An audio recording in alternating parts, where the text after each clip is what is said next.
Global politics बिल्कुल शतरंज के खेल की तरह है। यहाँ अमेरिका और ईरान जैसी महाशक्तियाँ भले ही सबसे ताकतवर मोहरे नजर आती हों, लेकिन असली खेल वो साइलेंट प्लेयर पलटते हैं जिन पर किसी की भी नज़र नहीं होती।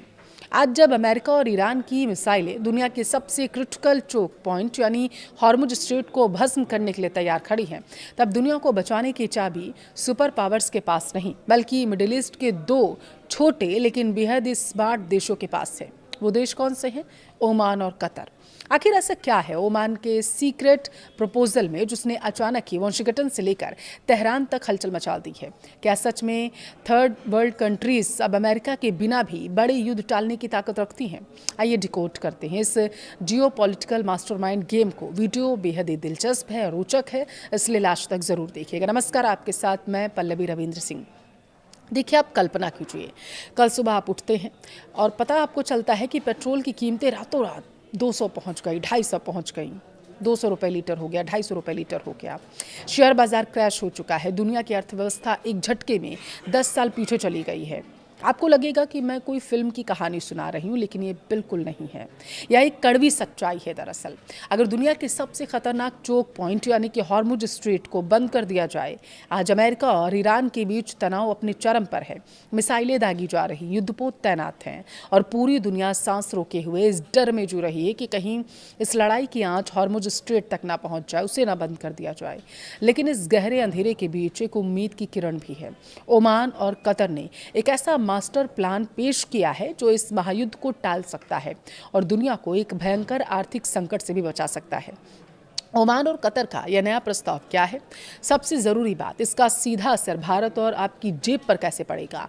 आपके मन में ये सवाल ज़रूर आया होगा। लेकिन सबसे पहले आइए मैं आपको बताती हूँ कि यह हॉर्मुज स्ट्रेट आखिर है क्या और इसे लेकर के इतनी हाय तौबा आखिर क्यों मची हुई है। देखिए, हॉर्मुज स्ट्रेट फारस की खाड़ी और अरब सागर को जोड़ने वाला एक बहुत ही सकरा समुद्री रास्ता है। इसके एक तरफ ईरान और दूसरी तरफ ओमान और यूएई है। यह रास्ता दुनिया की एनर्जी लाइफलाइन है। क्यों? अब आप ये सोच रहे होंगे, क्योंकि सऊदी अरब, इराक, कुवैत, यूएई और कतर जैसे बड़े तेल उत्पादक देशों का ज़्यादातर कच्चा तेल और गैस इसी सकरे रास्ते से दुनिया भर में जाता है। ग्लोबल इम्पैक्ट इसका क्या है? दुनिया के समुद्री रास्ते से होने वाले तेल व्यापार का लगभग 20% हिस्सा यानी हर 5वां बैरल है यहीं से गुजरता है। दुनिया की लाइफलाइन इसे क्यों कहा जाता है वो समझिए। भारत, चीन, जापान और साउथ कोरिया जैसे देश अपनी ऊर्जा के लिए इसी रास्ते पर पूरी तरीके से निर्भर हैं अभी तक। तो अगर ईरान ने इस रास्ते को ब्लॉक कर दिया, जिसकी धमकी बार बार ईरान देता भी है, तो ग्लोबल मार्केट में तेल की भारी कमी आ जाएगी, सप्लाई चेन टूट जाएगी और महंगाई ऐसे बढ़ेगी जैसे कंट्रोल करना किसी भी सरकार के बस में नहीं। ओमान कतर का प्लान बताने से पहले आपको ये भी बता देते हैं कि हॉर्मुज स्ट्रेट पर अभी के हालात क्या हैं, किसका कब्जा है वहाँ पर। देखिए, आज से ठीक लगभग 144 दिन पहले दुनिया के सबसे अहम समुद्री रास्ते हॉर्मुज स्ट्रेट में जो चिंगारी भड़की थी, वह अब एक भयानक महायुद्ध में बदल चुकी है। जो सकरा रास्ता कभी दुनिया को 20% से ज़्यादा तेल सप्लाई करता था, आज वहाँ सिर्फ मिसाइलों और ड्रोन्स की बारिश हो रही है। हालात बेहद खौफनाक हैं। अमेरिकी सेंट्रल कमांड ने आधिकारिक ऐलान किया, उन्होंने लगातार 11वीं रात ईरान के सैन्य ठिकानों पर भीषण बमबारी की। अमेरिका ने ईरान के रडार सिस्टम, ड्रोन, स्टोरेज और लॉजिस्टिक्स को निशाना बनाया, निस्तानाबूद करने की कोशिश की। इसके अलावा लेकिन ईरान भी चुप नहीं बैठा।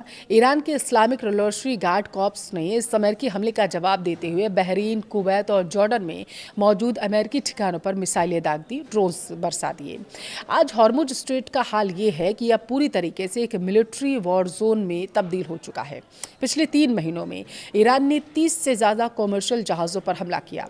अमेरिका भले ही दावा कर रहा हो कि वह जहाज़ों को सुरक्षा दे रहा है, लेकिन हकीकत तो ये है कि कोई भी आम जहाज़ बिना खतरे के यहाँ से गुजरने की हिम्मत तक नहीं जुटा पा रहा। अब आते हैं उस बड़े सवाल पर, इस वक्त कितने जहाज़ वहाँ पर फंसे हैं। देखिए, हॉर्मुज पर असल में किसका कब्जा है? लाइव शिपिंग डेटा के मुताबिक 22 जुलाई तक हॉर्मुज स्ट्रेट के आसपास लगभग 490 व्यापारिक जहाज फंसे हुए थे और इस वॉर जोन को पार करने का इंतजार कर रहे थे। इनमें से 245 भारी भरकम ऑयल टैंकर्स हैं और 150 बल्क कैरियर्स हैं। ज़रा आप सोचिए, दुनिया भर का इतना सारा कच्चा तेल समुद्र में खड़ा है और आगे नहीं बढ़ पा रहा। अब बात कब्जे की। तो सच ये है कि इस वक्त किसी का भी 100% कब्जा तो हॉर्मुज स्ट्रेट पर नहीं है। दावा चाहे अमेरिका करे चाहे ईरान करे, किसी एक देश का कब्जा यहाँ नहीं है। यह एक कंटेस्टेंट जोन बन चुका है, यह एक वॉर जोन में तब्दील होता जा रहा है। अमेरिका का एक्शन क्या है? देखिए, सेंटकॉम दावा कर रहा है कि रास्ता कमर्शियल जहाज़ों के लिए खुला है और वे जहाज़ों को स्कॉट कर रहे हैं, मतलब सुरक्षा दे रहे हैं।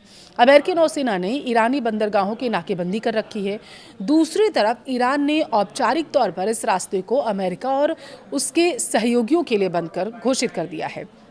ईरान लगातार ड्रोन हमलों से जहाज़ों को निशाना बना रहा और उसने समुद्र में बारूदी सुरंगें बिछा दी हैं। आपको अगर याद हो तो 17 जून 2026 को अमेरिका और ईरान के बीच में एक ऐतिहासिक समझौता हुआ था, यानी कि MOU साइन किया गया था। दावा ये किया गया था कि इस दौरान अमेरिका और ईरान के बीच में 60 दिन तक बातचीत होगी।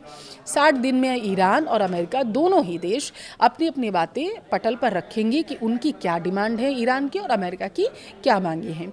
लेकिन कुछ दिन बाद ही एक बार फिर से युद्ध छिड़ गया, जहां अमेरिका ने ये कहा कि ईरान समझौते के लायक ही नहीं है, ईरान से समझौता करना एक गलती थी। और दरअसल अमेरिका ने तो ये कहा, डोनाल्ड ट्रंप ने ट्वीट किया था कि ईरान से जो समझौता किया गया वो दरअसल एक टेस्ट टाइप था। हम देखना चाहते थे कि ईरान का अगला एक्शन क्या होगा। वो रुके थे थोड़े टाइम के लिए, ट्रंप की तरफ से कहा गया। दूसरी तरफ ईरान ने भी कहा कि हम भी इंतज़ार कर रहे थे कि अब अगला हमला कौन करेगा। देखिए, ऐसा लगा था इस मूवी के बाद कि दुनिया को एक बड़ी राहत मिल जाएगी, लेकिन 22 जुलाई आते आते यह पूरी शांति प्रक्रिया राख में चली गई। अमेरिका ने ईरान पर समझौते तोड़ने का आरोप लगाया। जुलाई के पहले हफ्ते से ही दोबारा एयर स्ट्राइक कर दी गई और इसके जवाब में ईरान ने भी 20 जुलाई को आधिकारिक तौर पर इस MOU को पूरी तरीके से निलंबित कर दिया। यानी जो 2 लेन सिक्योरिटी मॉडल की बात हो रही थी वह पूरी तरीके से फेल हो गई। इसी के साथ ही अब कतर में पर्दे के पीछे जो इनडायरेक्ट बातचीत चल रही है उसका भी कोई नतीजा नहीं निकल पर सामने आ पाया। दोनों देशों के बीच में भरोसे की भारी कमी है। दरअसल इस ईगो और वर्चस्व की लड़ाई की कीमत पूरी दुनिया बुरी तरीके से चुका रही है फिलहाल के लिए, तो क्योंकि 490 के आसपास जहाज अभी हॉर्मुज स्ट्रेट में फंसे हुए हैं। अब अमेरिका की रक्षा मंत्री ने खुद सीनेट में माना है कि इस युद्ध में अब तक अमेरिका के 37.5 बिलियन डॉलर स्वाहा हो चुके हैं। लेकिन ग्लोबल इकोनॉमी और आम आदमी पर इसका क्या असर है? हॉर्मुज स्ट्रेट ब्लॉक होने के कारण जहाज़ों को पूरा अफ्रीका घूमकर केप ऑफ गुड होप के रास्ते से गुजरना पड़ रहा। इससे सफ़र में अतिरिक्त 14 दिन लग रहे हैं। जाहिर सी बात है 14 दिन एक्स्ट्रा लगेंगे, ज़्यादा दिन समुद्र में रहना पड़ेगा लोगों को और उससे तेल की खपत, बाकी चीज़ों का जो खर्च होगा वो दोगुना हो जाएगा। इस समुद्री रास्ते से गुजरने का वॉर रिस्क इंश्योरेंस सामान से 33% गुना बढ़ चुका है। दुनिया का 21% तेल व्यापार और 25% LNG सप्लाई बुरी तरीके से प्रभावित हुई। भारत के लिए एक बहुत बड़ा अलर्ट है। भारत अपनी ज़रूरत का ज़्यादातर तेल मिडिल ईस्ट से ही आयात करता है। अगर यह लड़ाई ऐसे ही चलती रही तो भारत का इंपोर्ट बिल रॉकेट की तरह ऊपर आएगा। नतीजा क्या होगा वो समझिए। नतीजा ये कि पेट्रोल डीजल के दाम बढ़ेंगे और हर छोटी बड़ी चीज़ महंगी हो जाएगी। देखिए, जाहिर सी बात है अगर ये युद्ध लंबा खिंचता है तो ये चीज़ें आएंगी ही आएंगी और इसके लिए हमें तैयार रहना पड़ेगा। अब आते हैं आज की सबसे बड़ी खबर पर। अमेरिका और ईरान दोनों एक दूसरे के खून के प्यासे हैं। ऐसे में ओमान और कतर ने एंट्री ली है और एक मीडिएटर यानी मध्यस्थता के रूप में अपने आप को स्थापित कर दिया। इन दोनों देशों ने एक बेहद ही स्मार्ट और प्रैक्टिकल प्रस्ताव रखा। इसे हम 2 लेन सिक्योरिटी मॉडल कह सकते हैं। आसान भाषा में अगर मैं आपको समझाऊं तो उन्होंने हॉर्मुज स्ट्रेट को 2 अलग अलग हिस्सों में बांटकर चलाने का सुझाव दिया है। जैसे दक्षिणी मार्ग, ओमान का जल क्षेत्र और इस रास्ते से व्यापारिक जहाज गुजरेंगे। शर्त बस ये होगी कि ईरान वादा करेगा कि वह इस ओमान वाले हिस्से में किसी भी जहाज पर हमला नहीं करेगा या कोई सैन्य कार्रवाई नहीं करेगा। उत्तरी मार्ग दूसरा है, ईरान का जल क्षेत्र है। यह हिस्सा ईरान के प्रभाव में रहेगा। यहाँ अमेरिका को वादा करना होगा कि वह अपनी नेवी को लेकर यहाँ पर नहीं घुसेगा, कोई नाकेबंदी नहीं करेगा और ईरान के जहाज़ों को नहीं रोकेगा। अब देखिए, मकसद सिर्फ एक है, व्यापारिक जहाज़ बिना किसी खौफ के यहाँ से गुजरते रहें और दुनिया की तेल आपूर्ति ना रुके, दुनिया में हाहाकार ना मचे, दुनिया की महंगाई ना बढ़े, अर्थव्यवस्था ना चौपट हो। ओमान की यह कूटनीति दोनों महाशक्तियों को फेस सेविंग यानी अपनी इज्जत बचाने का मौका दे रही है। अब आपके मन में सवाल आ रहा होगा कि भाई अमेरिका और ईरान लड़ रहे हैं तो हमें इससे क्या, हम पे क्या असर पड़ेगा? तो मैं आपको बता दूं कि भारत अपनी ज़रूरत का लगभग 80% से ज़्यादा कच्चा तेल इंपोर्ट करता है, आयात करता है, दूसरे देशों से मंगाता है। और इस आयात का एक बहुत बड़ा हिस्सा खाड़ी देशों से आता है। जी हाँ, उसी हॉर्मुज स्ट्रेट के रास्ते से, जहाँ पर अभी फ़िलहाल के लिए हालात अच्छे नहीं हैं। पहला देखिए, अगर मैं पॉइंट से आपको समझाने की कोशिश करूँ तो पहला पॉइंट यही है, अगर प्रस्ताव फेल होता है जो ओमान और कतर लेकर के आए हैं, युद्ध होता है तो हॉर्मुज स्ट्रेट में अगर एक भी कॉमर्शियल जहाज़ पर हमला होता है तो इंश्योरेंस कंपनियां मरीन इंश्योरेंस का प्रीमियम रातों रात आसमान पर पहुंचा देंगी। तेल की सप्लाई रुक जाएगी, भारत का इंपोर्ट बिल रॉकेट की तरह उड़ेगा। नतीजतन भारत में पेट्रोल डीजल के दाम बेतहाशा बढ़ेंगे, भारत ही नहीं पूरे देश में बढ़ेंगे। अब ट्रांसपोर्टेशन महंगा हो जाएगा, सब्जियां राशन से लेकर हर चीज़ महंगी होगी। जाहिर सी बात है, पेट्रोल डीजल महंगा होगा तो गाड़ियों का किराया महंगा होगा, आयात निर्यात महंगा हो जाएगा। जब ये महंगा होगा तो जो दूसरे शहरों से सब्जियां एक शहर में जा रही होंगी, जाहिर सी बात है जब पेट्रोल डीजल महंगा होगा, आयात निर्यात महंगा होगा तो वो सब्जियां अपने आप दाम छुएंगी, महंगाई बढ़ेगी।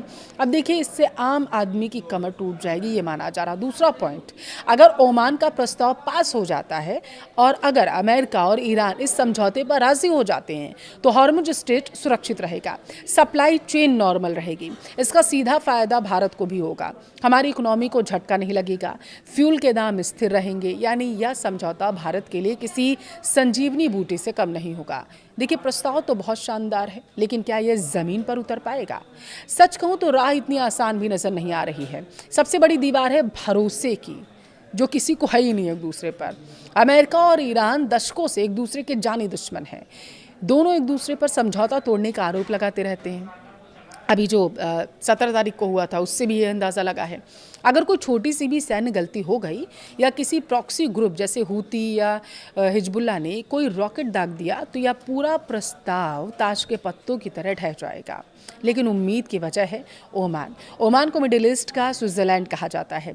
वह हमेशा ही न्यूट्रल रहता है और पहले भी अमेरिका और ईरान के बीच कई बैक चैनल बातचीत भी वो करवा चुका है और इसीलिए दुनिया को उम्मीद है कि शायद इस बार भी ओमान का जादू जो है वो चल जाएगा। हॉर्मुज स्ट्रेट का यह पूरा मामला हमें एक बहुत बड़ा संकेत दे रहा है।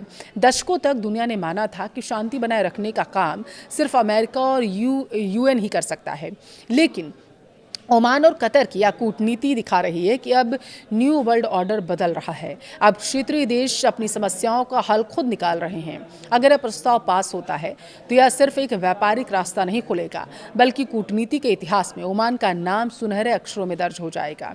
हॉर्मुज स्ट्रेट पर ओमान और कतर की यह पहल सिर्फ दो देशों का समझौता नहीं, बल्कि पूरी दुनिया की अर्थव्यवस्था को बचाने की एक अहम कोशिश भी है। पूरी दुनिया की नज़रें इस वक्त वाशिंगटन और तेहरान के अगले कदम पर टिकी हैं। आपको क्या लगता है, क्या अमेरिका और ईरान अपने ईगो को किनारे रखकर इस प्रस्ताव को मानेंगे या फिर दुनिया को एक नए संकट का सामना करना पड़ेगा? कमेंट में ज़रूर बताएं।